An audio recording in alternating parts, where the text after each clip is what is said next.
What's up, guys? Welcome back to the Barefoot Garage. Today we're going to be looking at the 10 tools that I could not live without. We're not talking about your everyday sockets and ratchets and wrenches and pliers. We're talking about things that over time I have learned to save time, work smarter, do jobs better with the tools behind me. So I've got 10 favorites. I'll tell you where to get them, how much they cost. So let's jump in and start with number 10. What's up, guys? My name is Nathan. Welcome to the Barefoot Garage.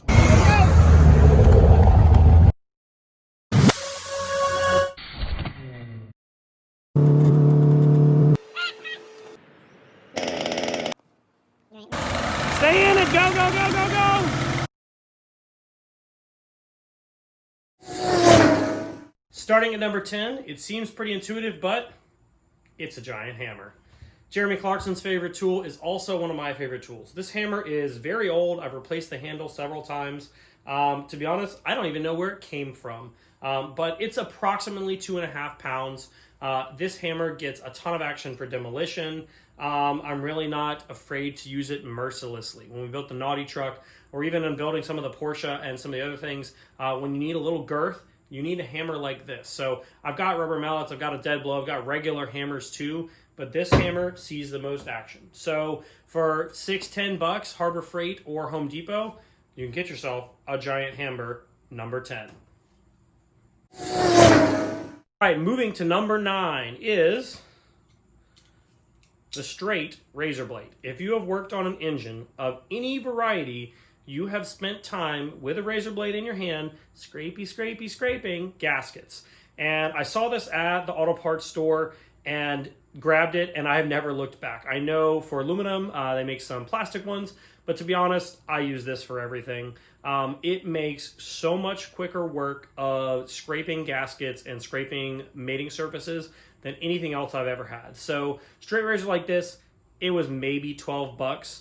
You can replace the razor blades, so I keep both in stock the trapezoidal ones for a razor knife and the straight ones for scraping gaskets. It also works really good for decal removal on glass because it's nice and flat and it gives you a lot of leverage. You can also lock it in a couple different positions depending on what you're trying to achieve. Folds up. When you need this tool, this is the only thing you need. So Autocraft, like I said, this just came from the parts store. Number 8.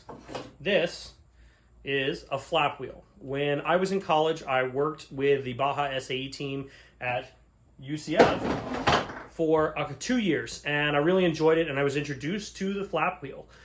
It falls between your cutting disc and your stone-based or harder grinding wheel.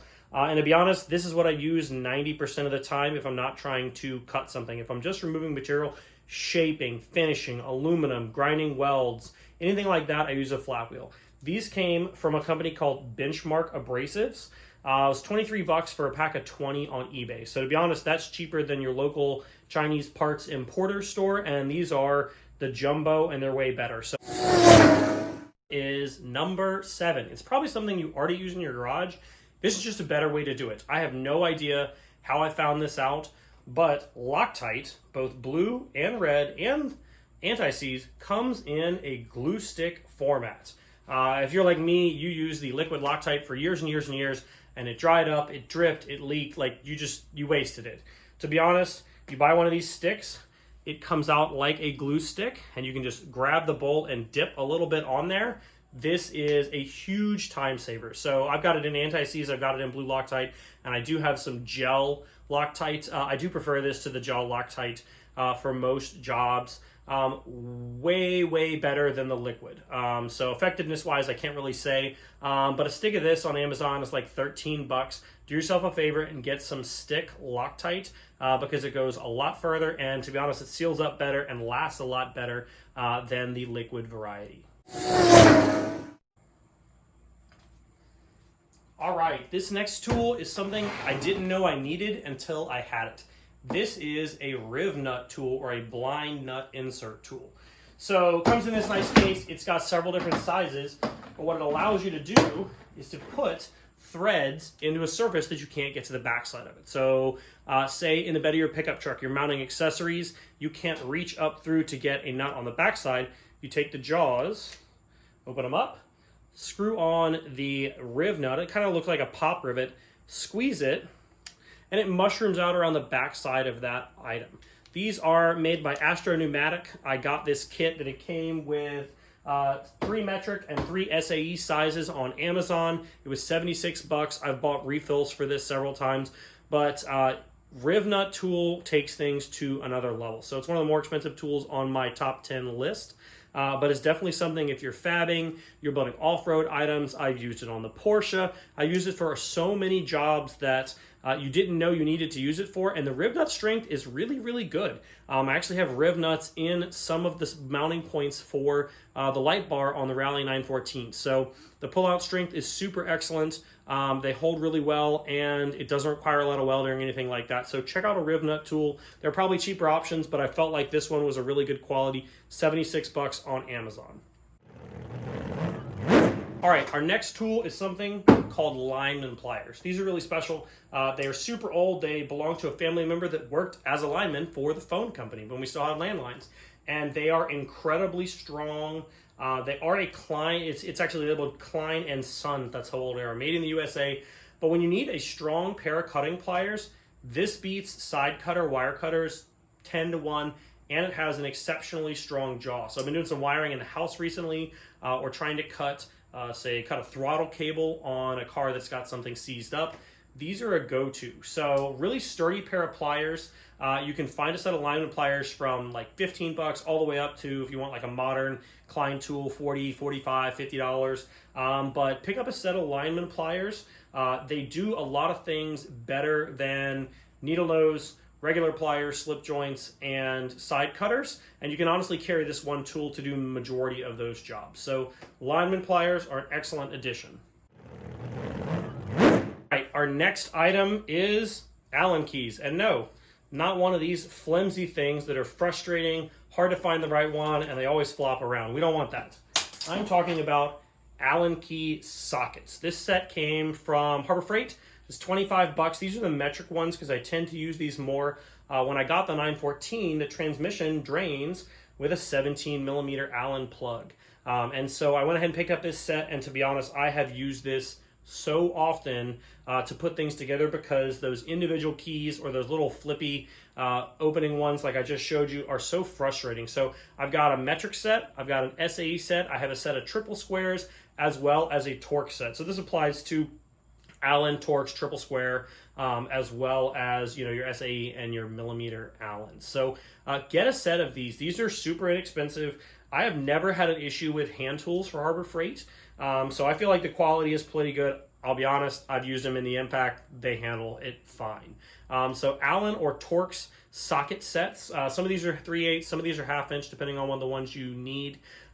You will never go back to using those other ones again. So unless I'm working on something super delicate that is smaller than 4 millimeter, which is not super often, I use these. The other really cool trick is if you put together a lot of IKEA, Target, Home Depot kind of flat pack furniture, this is the size Allen key that they use in that furniture. I can take this in my Impact and I can zip together stuff in a quarter of the time because I've got this and not winding that stupid thing by hand. So even if you're not much of a garage guy, get a set of these for furniture assembly. It will save you so much time.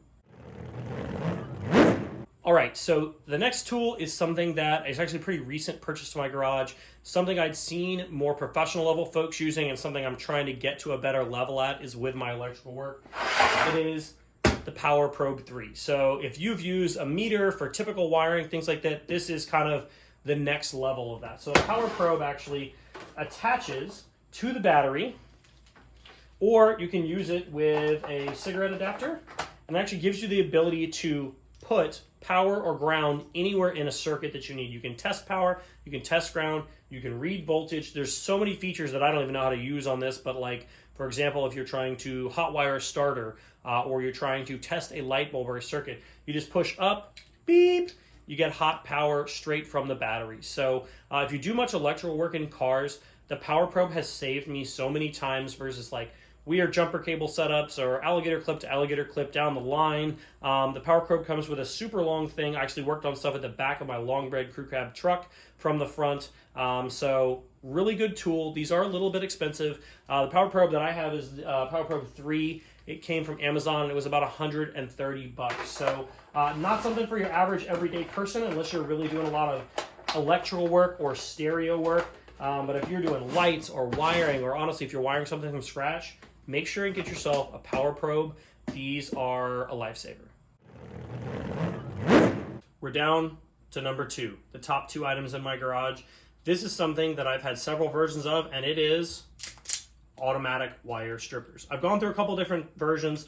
I believe this one came off of Amazon, and they're $15 to $25 depending on the one you get. This one has a little depth gauge you can use, which I never do, but it will strip almost anything up to like a 10-ish gauge wire. Has really sharp little jaws. I'm sure you could replace them if it had to. It does have crimps and cutters at the bottom end. I never use those. I end up carrying around several electrical tools, each with a dedicated purpose, because it's faster to switch from cutters to strippers to crimpers than to go through with this. But this could be your one and only electrical tool. So the ability to strip a wire one-handed makes all the difference when you're standing on a ladder, balancing a fan, wiring a switch, or if you're under a car trying to get a wire connected under a dash. We had an issue with the Naughty truck on the Gambler Rally where we had to reverse the polarity on our fan to pull, not push. I was able to just reach in there, quickly strip that back, twist them together, wire nut, tape it, ready to go, crimp it when we get back to camp. So automatic wire strippers are something that it's kind of one of those things that I didn't know I needed until I had a set. But another huge thing, I would put this way more important than the power probe. If you're doing any wiring at all, get yourself some automatic strippers. All right, and the number one thing in my garage, if you've hung around out here or you've helped me with a project, the 1/4-inch hex DEWALT Impact. This is probably the number one go-to tool in my garage. Driving screws, removing stuff, bolting stuff in, tightening things down, in a pinch, removing a heavy bolt or a lug nut or something like that, tightening things up quickly. Anything that you can think of, this is an excellent fastening tool. I end up tending to use this more than I do my larger 1/2-inch. I tend to use this 1/2-inch one more for lug nuts and, really rusted stuff. This is like 350 foot-pounds. I don't know the rating on this. They're both brushless versions, I believe, but this 1/4-inch one, even on the smallest battery, can drive screws and remove stuff all day. In general, all the tools in my garage are yellow, and they are DEWALT because I'm bought into that system, and I'm really happy with them, really happy with the battery performance and the ability to interchange between my lawn equipment, stuff like this, a fan, lights, whatever I'm doing, but 1/4-inch Impact has got to be my number one tool in the garage. All right, guys, that is it from the Barefoot Garage tonight. I hope you saw some tools that you've never seen before or didn't know you needed. If you're like me, you follow some tool pages on Instagram and you end up buying more tools than you've ever had before. So for me, I've been using tools and working on stuff since before I could drive. Tools were always a gift at my house, birthday gifts, Christmas gifts, and so I've accumulated them over time. Buy the tools as you do the jobs, and it doesn't become a huge investment. You don't have to sell your soul to Snap-on to end up with a wall of tools like this. So, some things I buy really name brands, some things I'll buy at Harbor Freight or garage sale or used or whatever I can get. So if you enjoyed this video, keep tuned in here to the Barefoot Garage. You can check us out on Instagram, Barefoot Garage Jax, or here on YouTube. I will put links to all the tools in the description, so if you see something you gotta have, I'll throw some links down below for you guys to check out. Stay tuned for more videos from the Barefoot Garage.